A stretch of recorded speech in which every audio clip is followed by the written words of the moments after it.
মদিনাতে যদি কোনোদিন যান, বাবে জিব্রাহিল সেই দরজাটা এখনো আছে, যেই দরজা দিয়ে নবীর কাছে জিব্রাইল আমিন আসছে 22,000 বার। তাহিয়াতুল কালবির সুরত নিয়ে নবীজির কাছে আসতেন।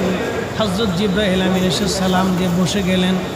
মানবের বেশে জিব্রাইল বসে গেলেন। ইয়া রাসূলুল্লাহ, আল্লাহ পাঠিয়ে দিয়েছেন। আল্লাহ সবই জানেন, ভিতরে বাহিরে প্রকাশ্য অপ্রকাশ্য আগে পরে আপনার অন্তর ভিতর বাহিরে সব আল্লাহ জানেন। তারপরেও আল্লাহ আমাকে পাঠিয়েছেন আপনার কুশল জানার জন্যে।